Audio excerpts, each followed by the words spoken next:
అవసరం లేదు. మా పిల్లాడు స్కూల్కి పోయాడా లేదా కనుక్కోవాల్సిన పని లేదు. పరీక్షల్లో కూడా రాసిన తర్వాత ఆ ఎగ్జామ్స్ రిజల్ట్స్ కూడా మీకు పంపించేస్తాం. మళ్ళా వాట్సాప్ మెసేజ్లో పంపించేస్తాం. ఆరోగ్య విషయాలు కూడా మీకు పంపించేస్తాం. నా ఆలోచన ఒకటి, ప్రతి ఒక్కరి ఆరోగ్యాన్ని కాపాడాలనేది నా ఆలోచన. దానికి డాక్టర్స్ చూపిస్తాం, పిల్లల్లో అవగాహన పెంచుతాం, ఎలాంటి న్యూట్రిషన్ తీసుకోవాలని అవన్నీ కూడా చెప్పే బాధ్యత తీసుకుంటాం. ఇంకో పక్కన ఇలాంటి కార్యక్రమాలు సంవత్సరంలో 3 సార్లు పెడతాం. ఫస్ట్ క్వార్టర్ అవుతానే ఒకసారి పెడతాం, రెండో క్వార్టర్ అవుతానే ఒకసారి పెడతాం. అది కూడా రెండో క్వార్టర్ అయితే ఫిక్స్ చేసాం. డేట్ కూడా కరెక్ట్ గా డిసెంబర్ 7వ తారీఖున ఈ రోజునే ప్రతి సంవత్సరం ఈవెంట్ ఉంటుంది, మెగా ఈవెంట్ ఉంటుందని చెప్పి కూడా మీకు తెలియజేస్తున్నా. దీని తర్వాత యాన్యువల్ ఈవెంట్ తీసుకొస్తాం. ఈ సమావేశంలో ఒక చదువు విషయమే కాదు, ప్రవర్తన, క్రమశిక్షణ, తల్లిదండ్రులు పిల్లలందరూ కలిసి ఆలోచించుకునే విధంగా ఏర్పాటు చేస్తాం. ఇంకో పక్కన ఇప్పుడే మన వాళ్ళు చాలా విషయాలు చెప్పారు, వాల్యూస్ గురించి మాట్లాడారు. నేను ఆ విషయం కూడా మీ అందరితో చెప్పాల్సిన అవసరం ఉంది. భారతదేశం యొక్క గొప్ప సంపద కుటుంబ వ్యవస్థ. ప్రపంచంలో ఎక్కడా లేదు ఈ వ్యవస్థ. అమెరికాలో పోతే అమెరికాలో ఇంటర్మీడియట్ అవుతానే కొడుకును బయట పంపించి ఆయన సంపాదించుకుంటూ చదువుకోవాలి, పైకి రావాలి, జీవితం గడపాలి. ఎప్పుడన్నా వస్తే గౌరవంగా వచ్చి తల్లిదండ్రులు కలిసిపోతారు. కానీ భారతదేశంలో ఇంటర్మీడియటే కాదు, BA చదివిన తర్వాత పైకి వచ్చిన తర్వాత కూడా అనునిత్యం పిల్లల కోసం పనిచేసే సంస్కృతి ఉండే ఏకైక దేశం భారతదేశం అని చెప్పి కూడా నేను మీకు తెలియజేస్తున్నా. అది ఒక హిందూ కుటుంబమే కాదు, ఒక ముస్లిం కుటుంబమే కాదు, ఒక క్రిస్టియన్ కుటుంబం గాని అందరూ కూడా కుటుంబ వ్యవస్థను గౌరవిస్తారు. ఒకసారి పెళ్లి చేసుకుంటే పెళ్లెప్పుడో స్వర్గంలో జరిగింది కాబట్టి విడాకులు కూడా చేయకుండా కలిసి ఉండే సంస్కృతి ఉండే దేశం భారతదేశం అని చెప్పి కూడా నేను మీకు తెలియజేస్తున్నా. దీనివల్ల అనిపిస్తుంది మీకు ఏంటి లాభం అని. భార్య భర్త ఎప్పటికప్పుడు మెటీరియలిస్టిక్ గా, అంటే అనుబంధం కాదు, వాళ్ళ అనుబంధం కాంట్రాక్ట్ గా ఉందంటే ఆ జీవితం మీరు ఒక్కసారి గుర్తుపెట్టుకోవాలి. పిల్లలకి తండ్రి డబ్బులు ఇస్తే అప్పు కింద రాసుకుంటాడు, పిల్లలు తండ్రికి డబ్బులు ఇస్తే అప్పు కింద రాసుకుంటారు. అంటే మళ్ళా నువ్వు సంపాదించి మాకు డబ్బులు కట్టమని. అలాంటి సంస్కృతి మనకు కావాలని అడుగుతున్నా. అది మన యొక్క సంస్కృతి. దీన్ని మీరు కాపాడుకోవాల్సిన బాధ్యత మీ అందరిపైన ఉంది. ఇదేదో నేను చాగంటి కోటేశ్వరరావుని పెట్టాను, విలువలు వచ్చేస్తాయని కాదు. ఈరోజు ఈ విలువలను కాపాడాలంటే ప్రతి ఒక్క ఫ్యామిలీ, ప్రతి ఒక్క తల్లి తండ్రి పిల్లల్ని పెంచే విధానంలో ఇవన్నీ కూడా ఆచరించాల్సిన అవసరం ఉందని చెప్పి కూడా నేను మీకు తెలియజేస్తున్నా. అవి కానీ చేయగలిగితే మన పిల్లలు కూడా మనకు ఒక పెద్ద ఆస్తిగా తయారవుతారని చెప్పి నేను మీకు తెలియజేస్తున్నాను. ఇంతవరకు మీరందరూ కూడా మీ చదువు విషయం ఇప్పుడే టీచర్ని అడిగాను, సార్ ఏంటా మీకు బాగుంటుందా అని అడిగాను. సార్ దీనివల్ల మాకు చాలా వెసులుబాటు వస్తుంది. ఇంతకుముందు పిల్లలు మా మాట వినేవాళ్ళు కాదు, కానీ ఇప్పుడు తల్లి తండ్రి వచ్చారు కాబట్టి మేము చెప్తే మా మాటకు కూడా పిల్లలు గౌరవిస్తారని టీచర్లు చెప్పే పరిస్థితికి వచ్చారంటే మీకు తెలియకుండా పెను మార్పులకు దారి తీస్తా ఉంది. అంటే ఒక బాధ్యత. నేను ఆ విషయం మాట్లాడుతున్నా. బాధ్యత మన కోసరం, మన భవిష్యత్తు కోసరం. అలాంటిది అందరం కూడా సమైక్యంగా ఆలోచించి సమైక్యంగా ప్రణాళికలు తయారు చేసుకో ముందుకు పోవాల్సిన అవసరం ఉంది. ఈ రోజు దీంట్లో నేను చూశాను, ఇండివిజువల్ గా పేరెంట్ టు టీచర్ మీటింగ్లు పెట్టారు, ప్రోగ్రెస్ రిపోర్ట్ హోలిస్టిక్ గా ఇచ్చారు, స్కూల్కి అకాడమిక్ దీనికి స్టార్ రేటింగ్ ఇచ్చారు, కల్చరల్ స్పోర్ట్స్ యాక్టివిటీస్ ప్రాధాన్యత ఇచ్చారు, అవేర్నెస్ కింద ఫీడ్బ్యాక్ కలెక్షన్ కింద ఎన్ని పెట్టారు. ఇక్కడ ఒక విషయం మీ అందరికీ చెప్పాలి. ఈరోజు పిల్లలంటే మనం ఏదో మెషిన్స్ మారిగా పెట్టి 24 గంటలు చదువుకోమని చదువుటే రుద్దుతున్నాం. దానివల్ల పిల్లల్లో కూడా ఆలోచన విధానం కూడా మారే పరిస్థితి వస్తుంది. చదువు అనేది ఈ రోజుల్లో ఆడుతూ పాడుతూ చదువుకోవాల్సిన అవసరం ఉంది. హ్యాపీగా ఉండాలి, ఆనందంగా ఉండాలి. స్కూలుకు వచ్చావంటే ఒక ఆనందాన్ని ఇస్తుంది, ఒక ఫన్ ఉంటుందనే ఉద్దేశం ఉండాలి తప్ప బోరు కొట్టే పరిస్థితి రాకూడదని కూడా కోరుకుంటున్నా. రెండవ విషయం మీరందరూ గుర్తుపెట్టుకోవాలి.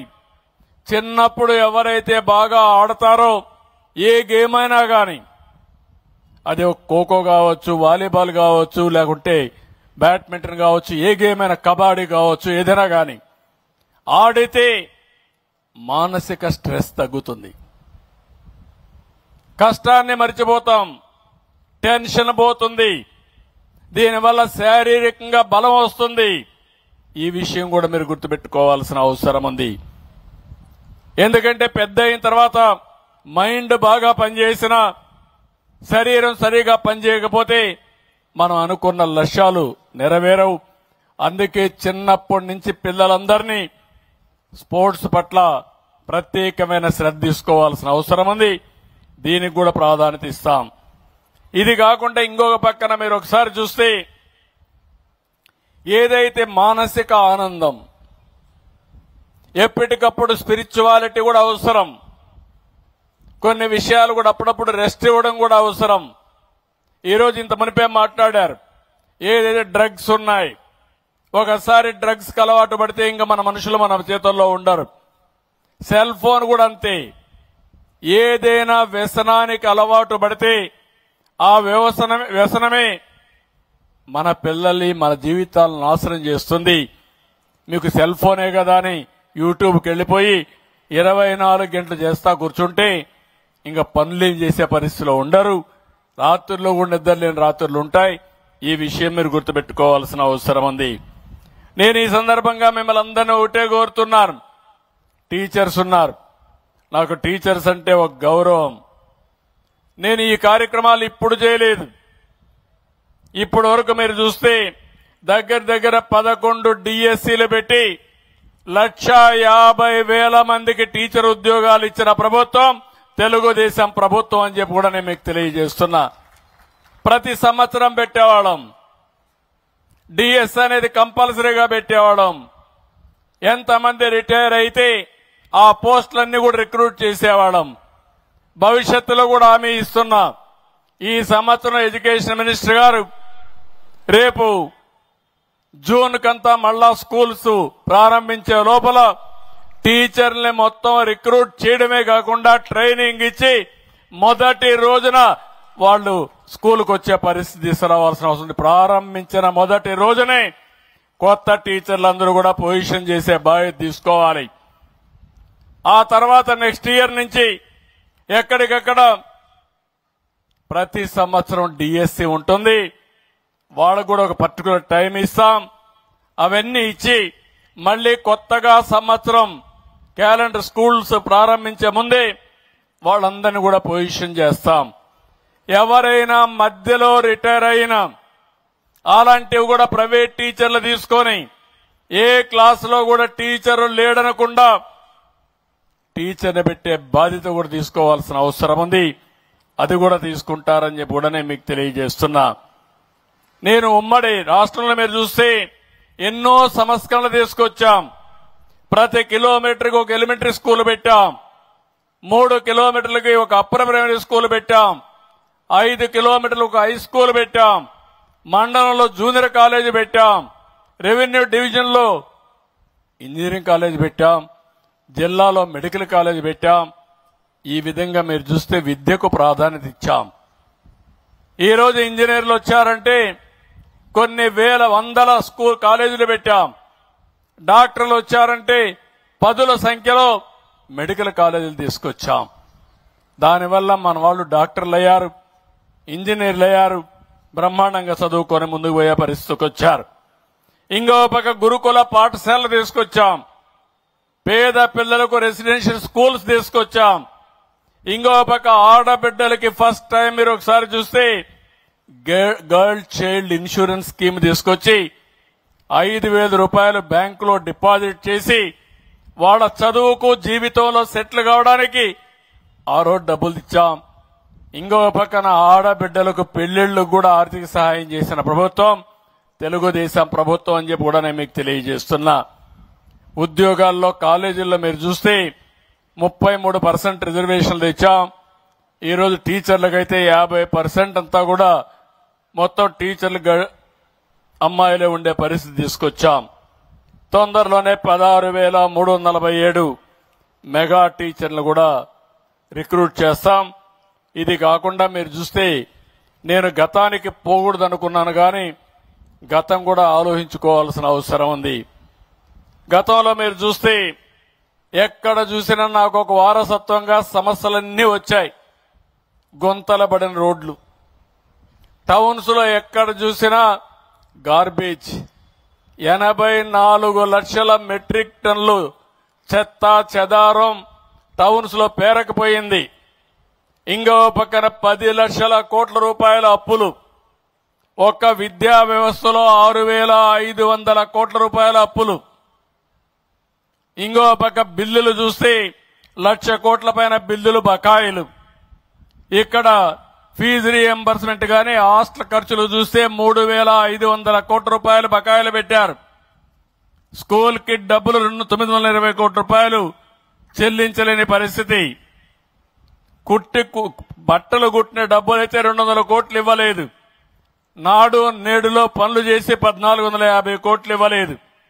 మధ్యాహ్న భోజన బిల్లులు, కోడిగుడ్ల డబ్బులు, కడాన చిక్కీల డబ్బులు కూడా పెండింగ్ పెట్టేసి వెళ్లిపోయారు. అవన్నీ కూడా పే చేసే పరిస్థితికి వచ్చాం. 5 ఏళ్లలో ఒక్క డిఎస్సి టీచర్ని పెట్టలేదు. కొత్తగా ఒక్క టీచర్ రాలేదు. విద్యా ప్రమాణాలు ఏ విధంగా పెరుగుతాయని అడుగుతున్నా. ఎప్పుడైనా సరే టీచర్ లేకుంటే చదువు ఎట్లా వస్తుందని అడుగుతున్నాను. ఈ విధంగా వ్యవస్థను ఇచ్ఛిన్నం చేసి విలీనం పేరుతో స్కూళ్లన్నీ జీవో 117 తీసుకొచ్చి 4 లక్షల మంది పిల్లలు స్కూలుకు రాకుండా పోయే పరిస్థితికి వచ్చారు. ఇలాంటి చాలా జరిగాయి. ఈ రోజు ఈ ప్రభుత్వం చాలా స్పష్టంగా ఉన్నాం. నేను అందుకనే ఇక్కడికి వచ్చినప్పుడు ఒక హామీ ఇచ్చాను.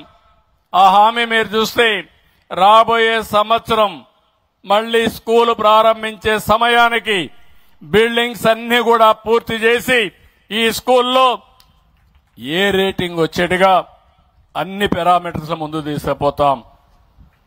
18 వస్తువుల మీద రేటింగ్ వేశారు. నేను చూశాను, చాలా బాగా చేశారు.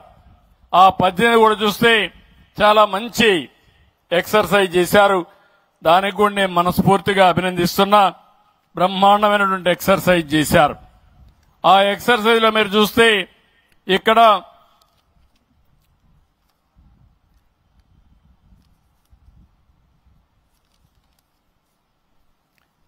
దగ్గర క్లాస్ రూమ్స్ ఒకటి, boundary wall, electricity, toilet facilities, drinking water, library, play ground, dust bins, furniture, science laboratory, internet, ICT tools, ICT computer labs, digital library, kitchen shed, అదే మరి vocational laboratory, kitchen gardens, CWSN friendly toilets అన్ని కలిపి 18 items కింద ఒక్కొక్క దానికి 5 మార్కులు వేశారు weightage కింద. కానీ ఈ స్కూల్కి చూస్తే ఇంకా మొత్తం 43% వచ్చింది. దీనికి రావాల్సింది 90 రావాలి. అంటే ఆవరేజ్ లో ఉన్నారు ఈ స్కూలు. కాబట్టి దీన్ని రివర్స్ చేసే బాధ్యత తెలుగుదేశం పార్టీ తీసుకుంటాం. రాబోయే సంవత్సరం ఇక్కడ స్కూల్కి వస్తానే మీకు పెను మార్పులు కనపడొస్తాయి. ఇది కాకుండా ఇంకొక పక్కన అవుట్కమ్ ఇండికేటర్స్ బాగా తయారు చేశారు. ఇది కూడా మీరు చూస్తే ఎక్కడికక్కడ తీసుకొచ్చారు. ఇంకొక పక్కన పిల్లల ఆరోగ్య విషయంలో మెడికల్ చెకప్ కూడా ప్రాధాన్యత ఇచ్చాం. అవి కూడా తయారు చేశారు. దాన్ని కూడా ఎగ్జామిన్ చేస్తాం. ఏ కారణాల వల్ల పిల్లలు అనారోగ్యం అవుతున్నారో అవి కూడా చూసుకుని, అంటే వాళ్ళకి ఇచ్చే ఫుడ్ వల్ల ఇంప్రూవ్ చేయగలిగితే ఫుడ్ వల్ల ఇంప్రూవ్ చేయడం, మెడిసిన్స్ ఇవ్వాలంటే మెడిసిన్స్ ఇచ్చి అన్ని విధాలా ముందుకు తీసుకుపోతామని చెప్పి కూడా నేను మీకు తెలియజేస్తున్నా. ఒక విషయం మంత్రి గారికి చెప్తున్నా. ఈ విషయంలో మీరు చూసినప్పుడు ఒక R&B రోడ్డు ఉంటుంది. గుంతలు పూడిస్తే చూడంగానే బ్రహ్మాండంగా పని అయిపోయిందని మీరు అభినందిస్తారు. లేకపోతే మొన్నే మంత్రిగా ఐటీ మంత్రిగా విశాఖపట్నానికి TCSని మెప్పించి 10,000 మందికి ఉద్యోగాలు కల్పించే విధంగా వాళ్ళు ఒప్పించారు. ఆ TCS సెంటర్ వస్తా ఉంది. అది వచ్చినప్పుడు అది మనకు విజిబుల్ గా ఒక సంవత్సరంలో కనపడొస్తుంది. కానీ విద్యాశాఖ మాత్రం సముద్రం లాంటిది. ఈ రోజు చేసిన ఫౌండేషన్ గాని ఈ రోజు చేసిన పని ఈ రోజే ఫలితాలు రావు. ఇది పెను మార్పులకు దారి తీస్తుంది. నేను ఆ రోజు ఐటీకి ప్రాధాన్యత ఇచ్చాను. ఐటీకి ప్రాధాన్యత ఇచ్చి కాలేజీలు పెడితే ఈ రోజు అమెరికా లాంటి దేశంలో ప్రపంచంలో అగ్ర దేశాల్లో ఎక్కువ ఆదాయం సంపాదించేవాడు ఎవడున్నాడంటే దానికి చిరునామాగా తెలుగు వాళ్ళు ఉన్నారంటే అది ఆ రోజు వేసిన ఫౌండేషన్. అది అలాంటి ఈ రోజు మీరు చూస్తే భవిష్యత్తులో ఎక్కడ చూసినా నాలెడ్జ్ ఎకానమీ. నాలెడ్జ్ ఎకానమీకి కావాల్సింది చదువు ముఖ్యం. టెక్నాలజీ వస్తా ఉంది. నేను ఈ విషయం మిమ్మల్ని అందరినీ ఒకటే కోరుతున్నా. టెక్నాలజీ అనేది మన జీవితాల్లో భాగస్వామ్యం అవుతుంది. ప్రాపర్ గా టెక్నాలజీ ఉపయోగించుకుంటే శారీరక కష్టపడాల్సిన పని లేదు. ఆర్థిక ఇబ్బందులకు లోనవ్వాల్సిన అవసరం ఉండదు. ఈ రోజు మొత్తం నాలెడ్జ్ ఎకానమీలో మీరు చూస్తా ఉంటే వ్యవసాయంలో గాని ఇండస్ట్రీ గాని 1-2 కాదు పెను మార్పులు వస్తున్నాయి. అవి ఏం చేయాలో అందిపుచ్చుకుంటాం. ఇంకో పక్కన మీరు చూస్తే రెండో విషయం కూడా గుర్తుపెట్టుకోవాలి. ఇవన్నీ ఒక విషయం అయితే జనాభా పెరుగుదల కూడా. నేను ఎప్పుడు ఎక్కడ పోయినా ఈ విషయం మాట్లాడుతున్నా. ఈరోజు మీరు చూసినప్పుడు ప్రతి ఆడబిడ్డ జీవితంలో 2 జన్మనివ్వాలి. 2 జన్మనిస్తే జనాభా కంటిన్యూ అవుతుంది. 2 కంటే ఎక్కువగా జన్మనిస్తే కొంచెం ఎక్కువ జనాభా ఉంటుంది. 2 కంటే తక్కువ ఉంటే జనాభా తగ్గిపోతుంది. ఈ రోజు మనం చూస్తే ఓసారి మన దేశంలో కూడా ఇప్పుడైతే బాగా ఉంది. ఇది 2047-40 వరకు ఉంటుంది. ఆ తర్వాత జనాభా తగ్గిపోతారు. బాగా అందరూ ముసలి వాళ్ళు ఉంటారు. పిల్లలు లేని పరిస్థితి వస్తుంది. ఈరోజు జపాన్లో పిల్లలు లేరు. జపాన్లో మెషిన్స్ ఉన్నాయి. కానీ ఆ మెషిన్స్ తో ఆడుకోలేం. ఆ విషయం కూడా చెప్పిన పని చేస్తాయి కానీ మనుషులు మాత్రం కాదు. ఈ విషయం మనం గుర్తుపెట్టుకోవాల్సిన అవసరం. చాలా దేశాలు చైనా, జపాన్, కొరియా, యూరోప్ అన్ని దేశాల్లో కూడా జనాభా సమస్య వస్తా ఉంది. ఇండియా కూడా మీరు చూస్తే ఇప్పుడు 1.91కు వచ్చేసాం. ఇది రాను రాను తగ్గుతుంది. మనమైతే 1.7లో ఉన్నాం. ఆంధ్ర రాష్ట్రం మీ బాపట్ల ఇంకా చాలా ముందుంది. 1.45కు వచ్చేశారు. అంటే 2 ఉండాల్సింది 1.4 కంటే 45 అంటే జనాభా తగ్గిపోతా ఉంది. కడాన ఊర్లో ముసలోళ్ళు మాత్రమే ఉంటారు. ఆ తర్వాత ముసలోళ్ళు కూడా ఉండరు. వాళ్ళు చనిపోయిన తర్వాత మీ ఊరు పేరు కూడా ఉండదు. గుర్తుపెట్టుకోండి. రేపు బాపట్ల అంటే ఎక్కడుందో ఎత్తుక్కునే పరిస్థితి వస్తుంది. అందుకే నేను దూరదృష్టి చెప్తున్నా. 2019లో నేను ఈ మాట మాట్లాడాను. అందరూ నన్ను ఎగతాళి చేశారు. నేనే పాపులేషన్ కంట్రోల్ చేశాను. మీకు జ్ఞాపకం సమైక్య ఆంధ్రప్రదేశ్లో కూర్చొని పెట్టి తల్లిదండ్రులు 3 తల్లి బిడ్డలుండే తల్లిని తండ్రిని 1 బిడ్డ ఉండే తల్లి తండ్రిని పెట్టి కంపేర్ చేశాను.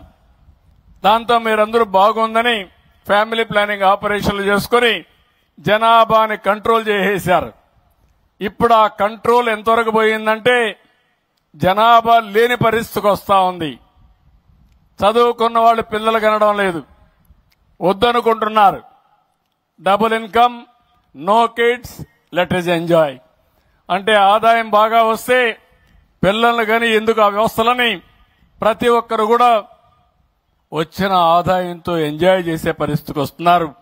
ఇది ప్రమాదమైన పరిస్థితి అని చెప్పి కూడా నేను మీకు తెలియజేస్తున్నా. అందుకని నేను ఈరోజు మీ అందరికీ పిలిపిస్తున్నాను. ఈ బాపట్లలోనే ఈ మీటింగ్ నుంచే స్టార్ట్ కావాలి. జనాభా పాపులేషన్ మేనేజ్మెంట్, ఒకసారి పాపులేషన్ మేనేజ్మెంట్ చేయగలిగితే ప్రపంచాన్ని శాసించే శక్తి భారతదేశానికి ఉంది.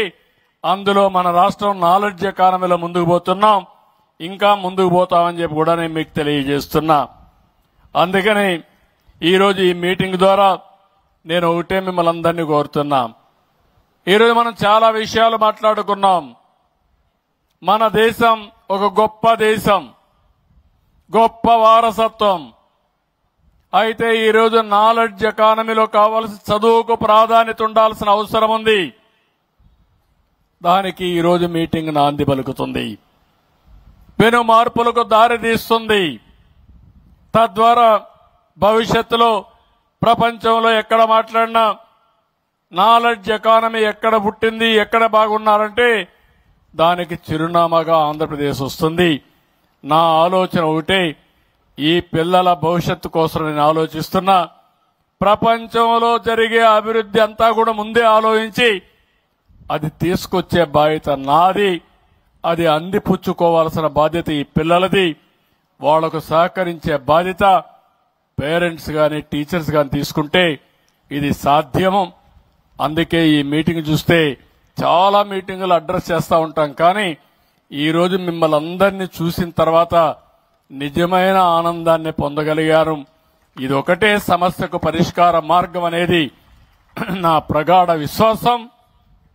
తప్పకుండా దీన్ని లాజికల్ గా తీసుకెళ్తాం.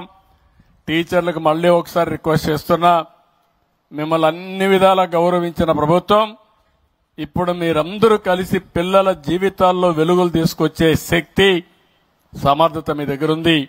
దానికి నాంది పలకాల్సింది. మీరు కూడా 24 గంటలు కష్టపడద్దండి, హ్యాపీగానే పనిచేయండి. మీరంతా ఇంత మురుపు మారిగా ప్రతిరోజు టాయిలెట్లు బాగున్నాయా లేదని యాప్ పెట్టి ఫోటోలు తీసే పరిస్థితి లేదు. అవన్నీ వెసులుబాటు ఇచ్చాం. అదే సమయంలో బాధ్యతగా ముందుకు పోమని టీచర్స్ అందరిని కోరుకుంటూ, ఇదే స్ఫూర్తి చూపించాల్సిందిగా తల్లిదండ్రులను కోరుకుంటూ, మరొక్కసారి పిల్లలు మీ అందరికీ best of luck. I wish all the best. ఈ రోజు బాగా మిమ్మల్ని చూశాను, చాలా బ్రైట్ గా ఉన్నారు. మీరే మా ఆశ, మా నమ్మకం. దాన్ని నిలబెట్టాల్సిందిగా మళ్ళీ ఒకసారి పిల్లలందరినీ కోరుకుంటూ అందరికీ నమస్కారాలు. జై హింద్, జై జన్మభూమి.